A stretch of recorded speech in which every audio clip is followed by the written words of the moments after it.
이렇게 생각하면서 제가 한 번 더 생각했던 건 뭐였냐면, 세상에서 살아가기가 더 어려워질 뿐만이 아니라 성경은 뭐라고 얘기하냐면, 주님이 오시는 말세에 그리스도인들이 점점 더 살아가기 어렵다라고 이야기합니다. 그래서 저희 아버지가, 제가 어려서부터 사역을 한다고 얘기하니까 아버지가 저한테 하신 말씀이 있어요.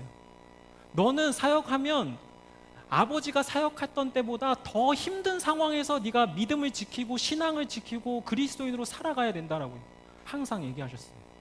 그래서 부모님이 저를 보실 때마다, 이제 나이가 드시고 이제 은퇴를 앞두시니까, 이제 당신들은 이제 조금 있으면은 뭐 이렇게 신앙생활하면 되지 라고 하지만, 저를 보시면 아이고 저게 어떻게 사역하고 어떻게 신앙생활하고 어떻게 믿음생활을 할까라고 걱정을 하시는 거예요. 아마 자녀들을 두고 계신 그리스도인 분들은 비슷한 생각하실 겁니다. 그렇게 하지만 자녀들 보면 이렇게 어려운 세대들, 그리고 실질적으로 보면 교회에 많은 사람들이 떠나가죠. 청년들이 떠나고 다음 세대들이 다 떠납니다. 그리고 부모님 세대들을 비교하면 아마 자녀들이 보면 믿음이 너무 적어 보일 거예요. 그 집사님들 아니면 자매님들 신앙생활 하셨을 때 그렇게 뜨겁게 생활했던 것들이 청년들한테는 잘 안 보이잖아요. 그때 우리에게 이런 질문을 하면서, 어린이 주일을 맞이하면서 제가 이런 질문과 함께 말씀을 좀 나누길 원합니다. 우리는 다음 세대들에게 많은 것들을 줍니다. PPT가 안 넘어가는데 혹시 PPT를 넘겨주실 수 있으세요? 예. 다음 세대들에게 영적인 유산을 남겨주려고 합니다. 영적인 유산이 여러 가지가 있을 수 있죠. 그런데 그 중에서 오늘은 믿음이라는 부분을 가지고 나누어 주려고 해요.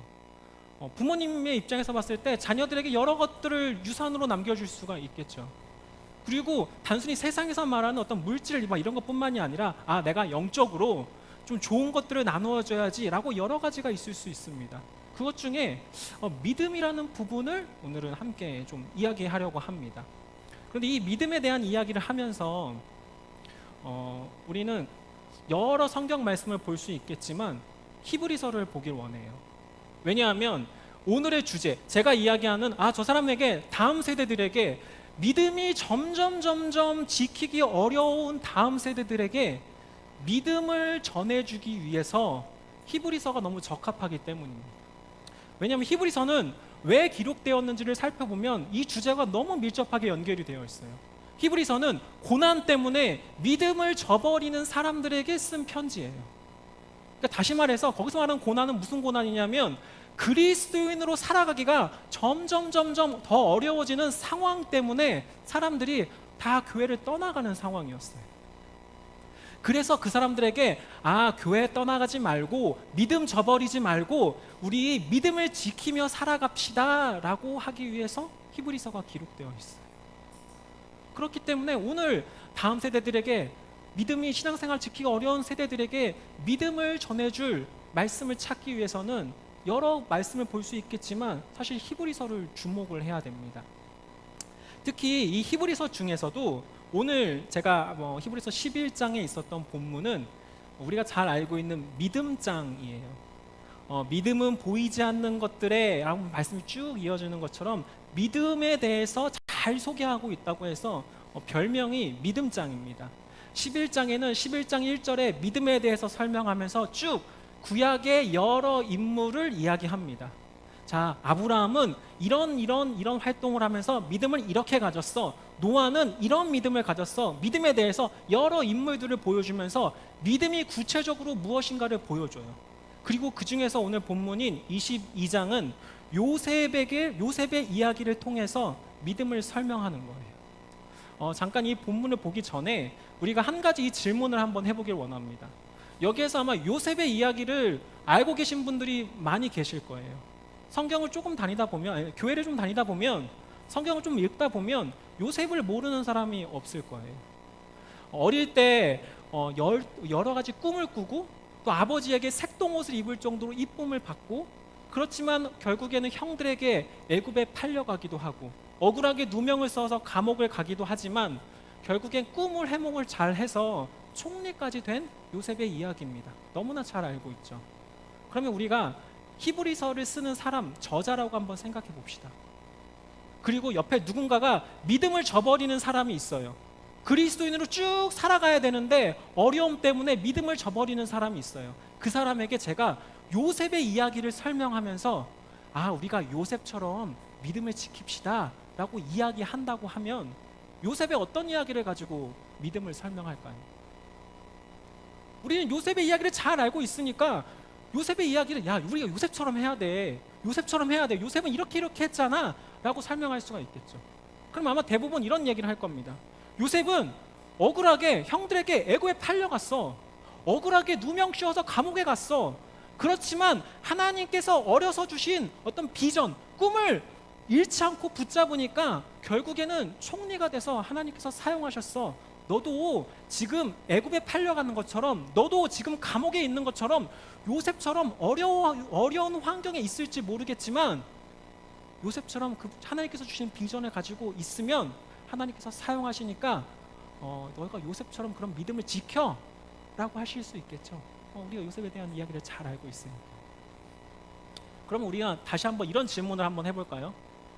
하나님께서 히브리서 저자를 통해서 요셉의 이야기를 하시면서 요셉의 어떠한 사건을 가지고 믿음을 설명하셨을까요? 우리는 애굽에 팔려간 이야기, 감옥에 들어간 이야기, 그래서 아니면 비전에 대한 이야기를 하면서 요셉처럼 우리가 믿음을 지킵시다 라고 이야기하는데 히브리서 저자는 어떤 이야기를 했을까요? 오늘 본문은 이렇게 나옵니다. 믿음으로 제가 이거 되네요. 제가 할게요. 믿음으로 요셉은 임종시에 이스라엘 자손들이 떠날 것을 말하고 또 자기 뼈를 위하여 명하였으며 라고 이야기합니다. 히브리서 저자는 요셉의 삶을 쭉 보는데 그 중에서 딱 한 가지 사건을 정해서 봐봐, 이것이 진짜 믿음이야 라고 설명하는데 뭐라고 얘기하냐면 요셉이 죽을 때 했던 유언을 가지고 이야기합니다. 혹시 여기 여러분 요셉이 죽을 때 어떤 이야기를 했는지 기억하시는 분이 계신가요? 우리는 요셉의 이야기를 잘 안다라고 생각해요. 막 색동원 이야기도 알고 애굽 이야기도 알고 가본 이야기도 알고 요셉이 어떤 꿈을 꿨는지도 알고 총리에 몇 살이 됐는지도 다 압니다. 그 사건을 가지고 요셉의 사건, 그 사건을 통해서 믿음을 설명하려고 해요. 그런데 히브리서 저자는 하나님께 영감을 받아서 하나님께서 히브리서 저자의 글, 입술을 통해서 요셉의 한 사건을 딱 꼬집으면서 믿음을 설명하시는데 무슨 믿음을 설명하시냐면 요셉이 죽을 때 했던 말을 가지고 믿음을 설명한다고. 근데 우리는 너무 아이러니하게도 요셉이 죽을 때 무슨 말 했지? 저한테는 큰 관심사가 아니에요. 저한테는 큰 관심사는 총리가 됐어. 너 젊을 때 요셉처럼 해. 제가 어릴 때 요셉을 참 싫어했어요. 왜냐하면 저한테 엄친아 같은 사람이 요셉이었습니다. 제가 중학교, 고등학교 때 막 딴짓하고 있으면 저희 부모님이 그랬어요. 네 나이 때 요셉이 뭐 했는지 알아? 라고 얘기해요. 제가 그래서 요셉이 도대체 뭘 했는데 나를 그렇게 힘들게 하실까? 그리고 제가 막 여기까지 나왔어요. 아니 아버지 그때는 10대랑 지금 10대랑 다르잖아요 라고 말이 막 여기까지 나오지만 말을 못했어요. 왜냐하면 20대 때도 잘하더라고요. 자, 그래서 그때 20대랑 비교해도 제가 못하더라고요. 그래서 요셉 막 근데 그 요셉에 대한 이야기를 하면서 우리는 너무나 잘 알고 있는 이야기를 쭉 하지만 사실 정작 하나님은 요셉의 삶에서 다른 것을 주목하세요. 요셉 너무 대단하지 않아? 감옥에서 그렇게 힘든 시간 2년 버티고 총리 되고 너무 대단하지 않아? 라고 이야기하는 것이 아니라 뭐라고 얘기하시냐면 우리에게 이렇게 얘기하시는 거예요. 요셉 정말 대단한 믿음 가지고 있어. 죽을 때 했던 말을 봐봐. 죽을 때 했던 말을 보면 너무나 대단한 믿음을 가지고 있는 걸 알 수 있어 라고 하는데 우리는 정작 거기에 주목하지 않아요. 본격적으로 이 말씀에 들어가기 전에 우리는 한 가지 사실을 알 수 있습니다. 뭐냐 하면 성경도 우리 마음대로 본다는 거예요. 이게 어떻게 표현되냐면 우리는 죄성을 가지고 있습니다. 그래서 하나님의 말씀을 딱 들이대면 어떻게 반응하냐 하면 몰라요. 듣지도 않고 거절하는 사람들이 있어요. 우리의 죄성을 가지고 하나님의 말씀을 싫어하는 속성이 가지고 있어요. 또 어떤 사람은 하나님이 이렇게 세상을 창조하셨습니다 라고 하나님의 말씀을 듣긴 들어요. 근데 용납하지 않아요. 무슨 소리 하는 거야? 지금 이 시대가 어디 때때 그런 얘기해? 라고 얘기하면서 어떤 죄성은 들어도 용납하지 않는 모습으로 나오기도 합니다. 또 한편으로는 우리의 죄성은 어떻게 나오냐면 내가 하나님 말씀 봐야지, 하나님 말씀 읽어야지 라고 하는데 우리의 죄성은 자기 마음대로 보게 돼요. 하나님의 생각은 여기에 관심을 가지고 계시는데 하나님 말씀을 보면서 와 너무 좋아 너무 좋아 라고 이야기하고 있는데 정작 하나님은 그렇게 의도하지 않고 그렇게 생각하지 않으셨는데 자기 생각대로 막 보고 있는 거예요. 그러니까 요셉의 이야기가 비슷하죠. 우리 정작 요셉의 이야기를 잘 알고 있다라고 얘기하지만 히브리서 저자 입장에서, 하나님의 입장에서 봤을 때는 우린 요셉의 이야기를 모르는 거예요. 하나님이 주목하신 부분을 안 보니까요. 모르는 거예요. 그러면 우리가 이런 이야기를 하면서 요셉이 이야기했던 이 유언이 어떤 믿음을 이야기할까요? 도대체 어떤 하나님께서는 요셉의 유언을 보고 어떤 믿음을 발견하셨을까요? 요셉의 유언에 대한 내용을 조금 더 사실 살펴봐야 됩니다. 임종시에 했던 말인데 뭐냐면 이스라엘 자손들이 떠날 것을 말했고 자기 뼈에 대한 명령을 했다라는 거예요. 이게 사실 좀 잘 이해가 안 되죠. 왜냐하면 이게 구약에 대한 배경을 좀 알고 있어야 이 말이 조금 이해가 됩니다. 이 말은 창세기 50장에 요셉이 어떤 유언을 했는지 구체적으로 나옵니다. 한 번 더 넘겨주시겠어요? 네. 창세기 50장에 오늘 11장 22절의 말을 조금 더 구체적으로 풀어서 설명한 거예요. 그래서 이 히브리서 저자는 이 이야기를 알고 있다, 베이스로 알고 있다라는 전제하에 11장에 간추려서 요약을 한 거예요. 50장 24절에는 이렇게 나옵니다. 요셉이 그의 형제들에게 이르되 나는 죽을 것이나 하나님이 당신들을 돌보시고 당신들을 이 땅에서 인도하여 내사라고 얘기해요. 지금 무슨 말이냐면 지금 그 가뭄 때문에 자기 형제들과 자기 부모들이 다 애굽 땅으로 왔잖아요. 그때 이제 요셉이 죽으면서 이렇게 이야기하는 거예요. 지금 내가 죽으면 비록 죽지만 하나님께서 우리를 이 땅에 두지 않으시고 애굽 땅에 두지 않으시고 가나안 땅으로 인도하실 겁니다 라고 이야기를 하는 거예요. 그리고 그러면서 뭐라고 얘기하냐면 그럴 때 가나안 땅으로 인도해 날 때 내 뼈를, 내 해골을 가지고 꼭 가주세요 라고 명령을 하는 거예요. 그래서 히브리서에서 이야기하는 겁니다. 내가 이곳을 떠날 것과 내 뼈를 위한 명령을 보고 믿음을 이야기하는 거예요. 그러면 우리가 이제 나중에 실제로 살펴보면 모세가 이스라엘 백성들과 애굽을 떠날 때 요셉의 유고를 가지고 나아갑니다. 이게 실제로 일어난 일이에요. 그런데 이게 왜 믿음일까요?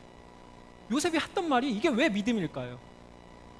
왜 총리가 자기의 어려운 순간 속에서도 총리가 된 요셉보다 왜 이 유언이 하나님 보시기에 큰 믿음처럼 보이셨을까요? 왜냐하면 이 창세기 50장 24절의 그 내용을 좀 더 살펴보면 있습니다. 여기에서 이 땅에 인도하여 내시지만 그 가나안 땅은 요셉의 입장에서 어떤 땅이었냐면 아브라함과 이삭과 야곱에게 맹세하신 땅이었다. 그냥 땅이 아니고 지금 내가 있는 것보다 조금 더 좋아질 거야. 너 좀 시간 지나면 내가 죽으면 아마 날 모르는 사람들 때문에 너를 핍박할 거야. 너를 고난에 빠질 거야. 그때 하나님께서 너를 고난 가운데 너를 구원해 주실 거야 라고 이야기하는 게 아니에요. 지금 애굽 땅에 있지만 너희는 언젠가는 어디로 가야 되냐면 하나님께서 약속해 주신 땅으로 가야 된다라는 거예요. 그래서 요셉의 입장에서 이게 왜 믿음이냐면 지금 이 요셉의 유언을 듣는 사람들은 자기 눈앞에 있는 애굽의 땅을 봅니다. 상황을 봅니다. 애굽이 이런 땅이구나. 내가 지금 애굽에서 무엇을 누리고 있구나. 난 지금 애굽에서 무엇이 부족하구나 라는 삶을 살 수 있는데 요셉은 무엇을 얘기하냐면 아니야, 그게 아니라 하나님께서 어떤 약속을 하셨는가를 기억해야 돼 라고 이야기하고 있다. 그러니까 지금 하나님께서 보셨을 때 요셉이 믿음은 어떤 역할을 했냐면 지금 내가 처한 상황을 바라보게 하는 게 아니라 하나님께서는 나에게 무슨 약속을 하셨지? 라는 질문을 하고 살아가도록 보여주고 있다는 거예요. 이게 믿음이라는 거예요. 이런 믿음이기 때문에 히브리서의 말씀과 쭉 연결이 됩니다. 노아도 믿음의 사건 속에서 노아도 대표적으로 설명하는데, 왜 노아를 설명하냐면 하나님께서는 그 노아에게 방주를 만들라고 하셨는데 그 당시에 비도 보지 않고, 그 당시에 사람들이 너 하나님의 약속은 말도 안 되는 거야, 그게 어떻게 비가 차서 산 꼭대기까지 물이 찰 수 있니? 라고 하나님의 약속과는 정반대되는 상황이 있음에도 불구하고 노아는 뭐라고 얘기하냐면, 아니야, 하나님께서 약속하셨잖아 라고 얘기하면서 자기가 처한 상황이 아니라 약속을 바라보게 해요. 아브라함도 마찬가지죠. 그래서 히브리서는 뭐라고 얘기하면, 믿음을 이야기하면서 아브라함, 노아 쭉 얘기하면서 또 야곱, 요셉 쭉 이렇게 이야기하고 있는 거예요. 그런데 이 말씀이 우리에겐 참 충격적인 사건일 수 있습니다. 지금은 저에게 맞아. 우리가 약속을 붙잡고 살아가야지, 이 땅을 붙잡고 살아가는 것이 아니라 하나님께서 주신 마음을 붙잡고 살아가야지 라고 될 수 있습니다. 그런데 당시에 히브리서 편지를 받는 사람들에게는 이 편지가 진짜 충격적인 메시지예요. 왜냐하면 히브리서의 좀 배경을 잘 알고 있어야 돼요. 히브리서는 어떤 책이냐면 히브리인들에게 쓴 편지예요. 그래서 히브리서예요. 히브리인들에게 쓴 편지입니다. 그리고 히브리인은 우리가 잘 알고 있는 유대인하고 똑같은 의미예요. 유대인들에게 쓴 편지라는 거예요. 이게 어떤 의미냐면 구약을 잘 알고 있는 사람들에게 쓴 편지라는 거예요. 그래서 히브리서를 보면 구약을 잘 인용합니다. 구약을 어마어마하게 인용하고 또 뭐라고 얘기하냐면 구약을 잘 알고 있다라는 전제 하에 편지를 씁니다. 그래서 구약을 모르면 이해를 못해요. 그래서 예수님은 대제사장입니다 라고 히브리서가 나옵니다. 근데 대제사장인 걸 모르면 충격이 안 나와요. 근데 당시에 히브리인들은 대제사장이 무엇인가를 알고 있으니까, 야, 예수님이 대제사장이야? 라고 바로 충격적인 메시지로 받아들여요. 그런데 다시 한번 생각해 보십시오. 구약을 잘 알고 있는 사람들입니다. 요셉의 유언을 가지고 믿음을 설명합니다. 그러면 어떤 생각을 할까요? 맞아요, 우리도 요셉처럼 하나님의 약속을 붙잡고 살아갈게요 라고 이야기할까요? 실제로 이런 생각합니다. 이런 이야기할 거예요. 아니, 무슨 소리 하시는 거예요? 요셉이 그렇게 유언하고 수백 년이나 지나야 하나님께서 애굽에서 우리를 구원하셨잖아요. 이게 무슨 말인지 아시나요? 지금 이 말씀을 딱 하면서 어려움 가운데 있는 사람이에요. 근데 이렇게 당신 때에는 하나님께서 해결해 주지 않으실 수 있어요. 아들, 손자 정도쯤 되면 해결해 주실 수 있어요 라는 말이 위로가 될까요? 지금 한창 어려움을 당해가지고 믿음을 지금 놔버려야 되나 말아야 되나 고민하는 사람들에게 그거 지금 당장 해결 안 돼요. 요셉 보세요. 당장 해결 안 되잖아요 라는 마음이 위로가 되나요? 위로가 안 되죠.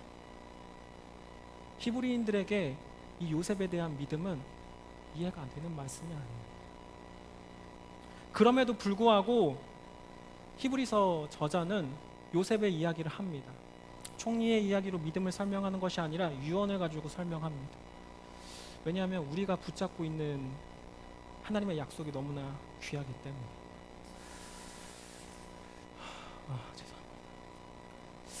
죄송합니다. 우리가 히브리서를 이야기할 때 믿음에 대해서 소개합니다. 믿음이 이런 겁니다. 보이지 않는 것이죠. 기도하고 간절히 구하고 아직 보이지 않고 아직 주지 않으셨지만 제가 그것을 받은 줄로 생각하면서 기도하겠습니다 라고 간절하게 간구합니다. 그렇지만 하나님께서는 우리가 기도를 하고 그 기도가 들어줄 거라는 믿음을 가지고 살아가라고 이야기하는 게 아니에요. 하나님, 제가 어려움 가운데 있습니다. 그러면 기도하세요. 그것을 해결해 주실 하나님을 믿으세요 라는 믿음으로 히브리서를 이야기하는 게 아니고 뭐라고 얘기하냐면, 그 문제가 해결되지 않지만 지금 당신에게 하나님께서 어떤 약속을 하셨는지 보세요. 그게 믿음입니다 라고 얘기합니다. 오늘 말씀이 사실 좀 부담스러우실 수 있어요. 어떤 주제가 부담스러울 수 있습니다. 제가 가정의 달 예배를 할 때마다 참 마음이 어려워요. 왜냐하면 다 화목하고 다 행복한 가정이면 가정의 달 예배 드리는 게 너무 쉽습니다. 근데 삶에 어떤 우여곡절이 다 있기 때문에 어떤 부분은 부모님에 대한 상처가 있습니다. 어떤 사람은 자녀에 대한 상처가 있고, 어떤 사람은 남편에 대한, 어떤 사람은 아내에 대한 상처가 있어요. 근데 부모에 대한 말씀을 나눠야 돼요. 근데 자녀에 대한 말씀을 나눠야 돼요. 어떤 사람은 다 좋은데 자녀가 아킬레스건인 사람이 있어요. 그래가지고 이 얘기를 할 때마다 참 부담스럽습니다. 그런데 감사하게도 저도 이 다음 세대에 대한 말이 저한테 좀 아킬레스건이에요. 제가 결혼한 지 이제 3년이 되었고요. 3년이 돼서 이제 하고 있는데요. 자녀 때문에 참 기도를 많이 합니다. 자녀 때문에 기도를 참 많이 해요. 그래서 이제 보면 다 이제 저희 아내도 그렇고 너무 성격이 활발하고 그러잖아요. 근데 제가 봤을 때는 저희 집에서 보면 저는 아내는 너무 그냥 여리여리하고 막 그런 사람이에요.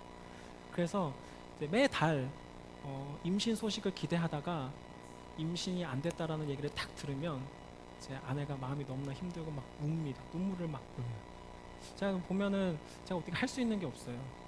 그래서 제가 마음 같아서도 저도 같이 울고 싶지만 제가 울면 안 된다라는 생각 때문에 같이 이렇게 괜찮아 계속 이제 이야기합니다. 근데 한동안은 좀 아내가 그런 얘기를 안 하더라고요. 그래가지고 이제 좀 마음이 강건해졌나 보구나 라고 생각을 했어요. 그래가지고 제가 그냥 아무 의식 없이 쭉 생활을 했어요.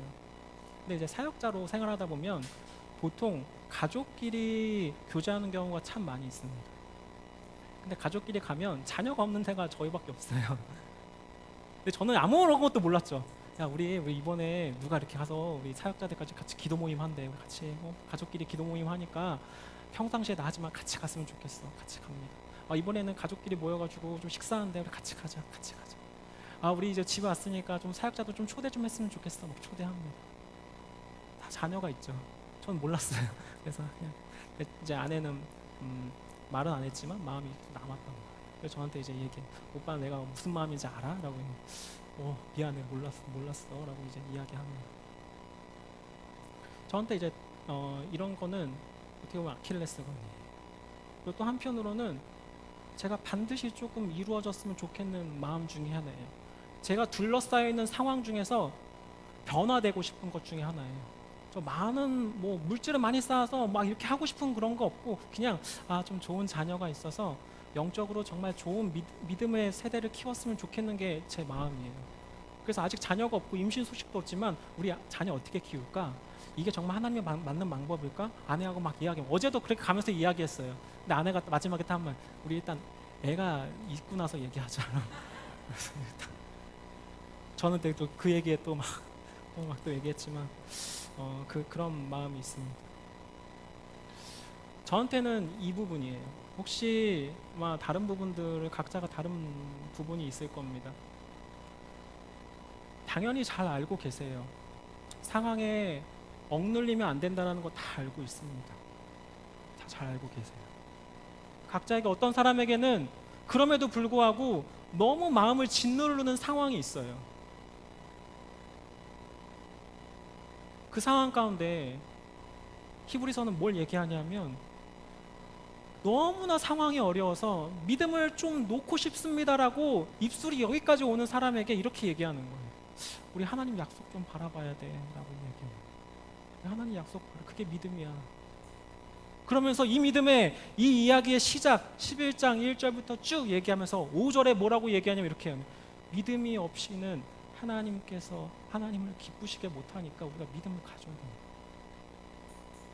우리가 하나님의 약속을 사모하고 기대하는 마음이 없다면 하나님을 기쁘시게 할 수 없으니까 우리가 좀 상황이 힘든 건 알지만 이게 네 때에 그 문제가 해결되지 않을 수도 있겠지만 우리가 요셉처럼 좀 눈을 들어서 하나님 약속을 좀 바라보자 라고 이야기합니다. 우리 마음 가운데 이런 믿음이 있기를 소망합니다. 그리고 우리 마음 가운데 우리 다음 세대들, 자녀들을 볼 때 이런 마음이 있었으면 좋겠어요. 저 사람이, 저 아이가, 저 자녀가 정말 하나님을 기쁘시게 하는 믿음이 있었으면 좋겠다. 이 땅에서 휘둘리는 게 아니라 하나님 약속 좀 바라보면서 살아갔으면 좋겠다. 그게 우리에게 전해줄 믿음입니다. 저는 여기 함께 세워가는 교회 이름이 너무 좋아요. 이 건물도 너무 좋습니다. 지금 제가 성서침례교회라는 교리도 너무 좋아요. 문화도 너무 좋습니다. 그러나 그것을 전해준다 할지라도 그 아이들이 하나님을 기쁘시게 하는 믿음이 없을 수도 있다는 거예요. 그렇기 때문에 제가 오늘 이 믿음에 대한 이야기를 하면서 우리가 함께 나아가길 소망합니다. 제가 사역자들과 함께 여기에서 이제 히엘 모임에서 같이 기도를 합니다. 사역자들만 모여서 기도를 해요. 단 성도님과 사역자들만 모여서 기도할 때 사역자들이 무엇을 뜨겁게 기도하냐면 지금 우리 교회에 이런 문제가 있고요. 이런 좀 문제를 일으키는 사람이 있어요. 이 사람 좀 어떻게 해주세요라고 기도하지 않아요. 뭐라고 기도하냐면 우리 사역자가 먼저 예배드리고 사역자가 먼저. 그래서 사역자만 먼저 예배 기도 모임 한 거예요. 원래는 다른 사람들이 다 모였는데 사역자만 먼저. 그리고 마지막까지 막 끝까지 기도합니다. 그리고 제가 수요 모임 때는 이 자매님들과 함께 어떤 마음을 나눴냐면 우리가 먼저 이 함색교회에 좋은 영향을 미쳐서 영적인 좋은 영향을 미쳐서 우리가 함께 나아갔으면 좋겠습니다 라고 마음을 서로 나눕니다. 제가 이 다음 세대들을 나누는 믿음을 저희가 먼저 하겠습니다. 이게 이 땅에 보는 게 아니라 하나님을 바라보는 삶이 저런 삶이구나 라고 다음 세대들에게 보여주길 원합니다. 우리가 천국에 대한 지옥 가기 싫은 두려움만 있다면 전혀 문제가 되지 않아요. 교회 나오는 것에 대한 전혀 문제가 되지 않아요. 그냥 다녀오면 됩니다.